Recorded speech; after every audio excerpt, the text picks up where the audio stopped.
ทุกคนยังจำได้บ่คลิปก่อนๆเนาะที่แม่ค้าคนลาวโกงเงินนักท่องเที่ยวคนไทยนะที่เป็นกระแสอยู่ตอนนี้นะเนาะก็คือเรื่องนักท่องเที่ยวคนไทยมาเที่ยวที่ซ่องตะอูนะเนาะก็เลยมีแม่ค้าคนลาวโกงเงินนะตอนนี้ทางเจ้าของร้านหรือว่าแม่ค้าเนาะได้ออกมาชี้แจงแล้วเกี่ยวกับเรื่องนี้เดี๋ยวเราไปฟังเรื่องราวกันเนาะว่าเป็นอะไรแท้ที่ไปที่มาเนาะเจ้าซื้อว่าน้ำปานหรือว่าจะฟ้องหารกินดื่มที่เกิดเหตุในมือนั่นมากันซะหรือว่าล่วงในโลกโซเชียลที่เป็นกระแสในตอนนี้อันพาพระเจ้าก็ยังมาสีแจงข่าวที่เกิดขึ้นมาสันซะอันคือผู้ที่มาส้มหรือว่ามาเที่ยวในมือนั่นพันก็ได้ไปไปอันนี้เพิ่นมาอีหลีไปนั่งห่าวหรือว่าไปถามเพิ่นว่าอันมีบ่องเฮ็ดกับเขาวกับน้ำละบ่หรือจังใด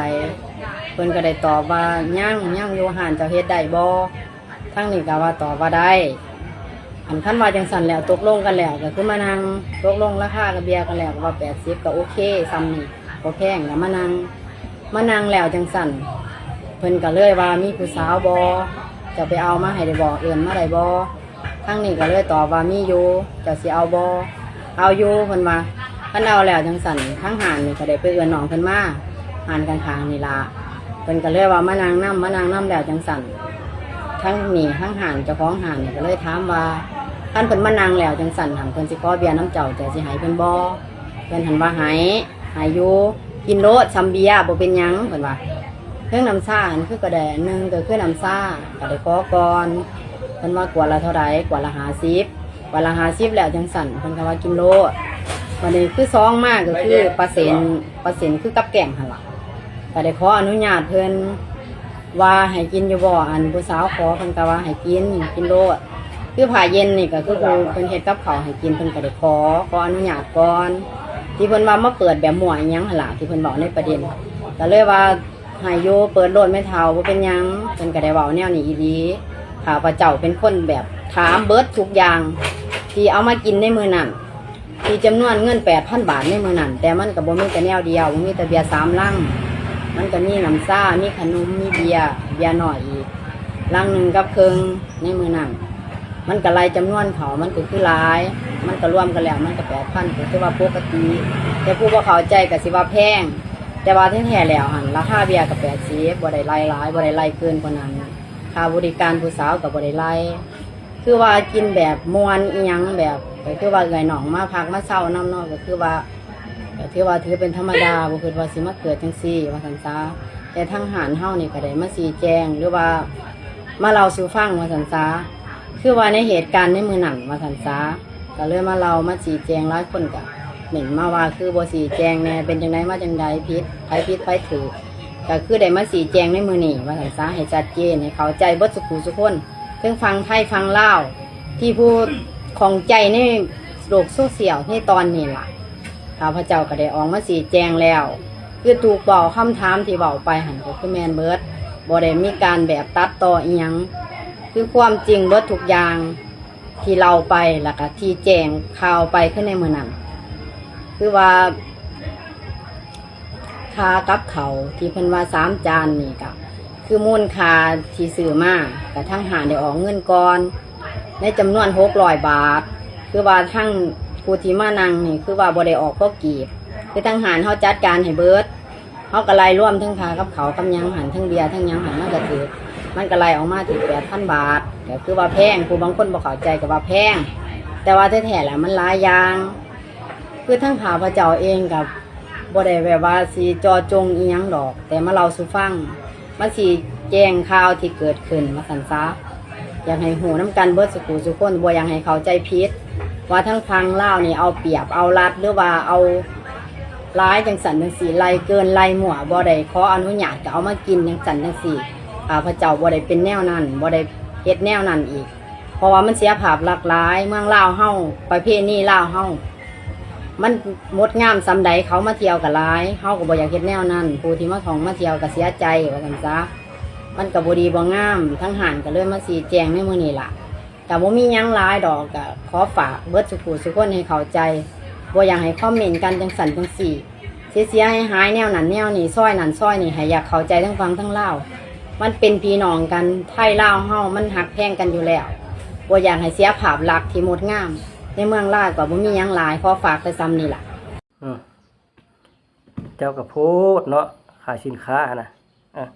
ราคานะน้ำซาซื่อๆลูกนึงตั้ง50,000มันก็โพดเกินพี่น้องเอ้ยแพงนะไม่ว่าแพงนะ50,000เนี่ยซื้อตามร้านธรรมดามันได้ฮอด3โกดมันน่ะเบียร์ได้แก้วนึงเท่าไหร่ขวดนึงเท่าไหร่80มันแก้วละ100ปลายบาทล่ะไล่เป็นเงินไทยนะมันแพงเกินไปเจ้าก็ได้เนาะบ่แม่นว่าบ่แพงนะมันแพงกว่าอาหารปกติธรรมดาได้สินค้าที่เจ้าขายนะบ่แม่นข้อยอยากเว้าเด้อข้อยก็เป็นคนลาวคือกัน แต่ข้อยบ่ได้เข้าข้างเจ้าดอกสิ่งที่เครื่องเจ้ามาขายนะอยากเว้าแพงเกินนะมันบ่สมกับราคาสินค้ากับตามร้านทั่วไปเนาะเพราะว่าสินค้าตามร้านทั่วไปนี่เบียร์แก้วนึงมีแต่30,000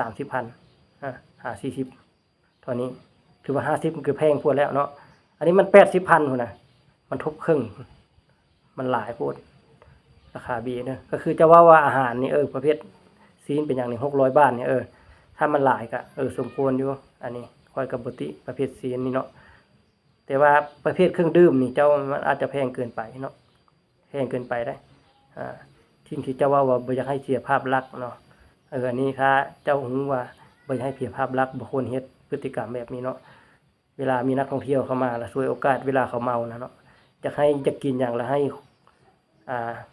สาวฮ้านสาวหยังนะเว้าเอาโลดนี่บ่บางทีคนเฮามันเมามันบ่ขอกินนั้นกินนี้เวลาเจ้าขอกินนะไผสิบ่กล้าให้กินเนาะเห็นบ่เวลาเจ้ามานั่งนำค่อยอยากกินอันนี้ซื้อให้กินเลยนี่ไผสิปฏิเสธได้แม่นบ่ฉะนั้นล่ะพวกที่มากินนะเจ้าของร้านหรือว่าสาวร้านนั่นน่ะเนาะควรระมัดระวังเรื่องการโกงเงินนี่นะ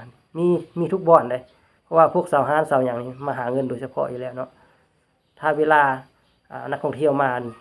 คือต้องการสาวร้านมานั่งนำแบบนี้แฮงเป็นโอกาสเขาเลยพวกสาวร้านนี่ได้เป็นโอกาสที่เขาจะหาเงินนำนักท่องเที่ยวหรือว่าผู้ใดมานั่งนำนะมันเป็นโอกาสเขาหลายที่สุดเขาจะว่ากินอันนั้นกินนี่ค่านั้นค่านี้เขาจะยกสูงขึ้นแพงขึ้นอีกฉะนั้นล่ะสินค้าทุกอย่างมันจะแพงย้อนนี่แหละเอาสาวร้านนี่แหละมานั่งนำนะก็รายจ่ายก็ได้จ่ายไปเติมอีกได้พวกนี้มันมามันเยอะกินนั่นกินนี่มันจะซื้อนั่นซื้อนี่เนี่ยเวลาถามเนี่ยว่าจะกินตัวนั้นได้บ่ราคาเท่านี้คันว่ากินบ่ได้นี่ว่าปฏิเสธไปนี่มันก็บ่สมอะไรเนาะฉะนั้นเฮาเป็นนักท่องเที่ยวคือกันเวลาเฮาเมาใจใหญ่ก็มีได้เนาะบางคนเอาสาวมานั่งนำสาวอยากกินนั้นกินนี่เอารถเอาสิจ่ายเอารถเห็นบ่เนื่อถึงเวลาจ่ายแล้วเงินมันเกินแล้วเห็นบ่ฉะนั้นเจ้าก็ควรระมัดระวังในด้านการดื่มเนาะเวลาเมาอาจจะใจใหญ่ก็มีเห็นบ่ก็คือเรามาชี้แจงบางส่วนล่ะก็เว้าอยู่เนาะก็คือว่าเราก็บอกแล้วว่าสินค้าตัวนี้มันมีเท่านี้ถามแล้วว่าเจ้าสิเอาบ่เอาจะตกลงแล้วเขาจึงเอาให้เจ้าคือเราตัวนี้เนาะราคามันก็แพงอยู่แล้วเห็นบ่นี่อันนี้สาวหารมานั่งนำนี่แหละมันจึงแพงเนาะฉะนั้นต้องระมัดระวังบางทีเฮาเมาล่ะใจใหญ่ก็มีเห็นบ่เรื่องนี้ก็ให้มันเป็นบทเรียนสำหรับทั้งสองฝ่ายเนาะการที่เราเอามาชี้แจงแบบนี้ก็ดีแล้วก็คือทุกคนจะฟังขึ้นหรือบ่ขึ้นก็แล้วแต่เนาะแล้วแกไม่การรับชมหรือรับฟังเนาะบางคนก็ว่าเป็นการเอามาแก้ตัวก็แม่นถ้าบ่เอามาแก้ตัวแบบนี้ถ้าเฮาเงียบไปก็ถือว่ามันบ่คักบ่แน่เนาะการที่เอามาแก้ตัวนี้เฮาก็รู้แล้วว่าคนเฮามันสันดานมันเป็นจังได๋เห็นบ่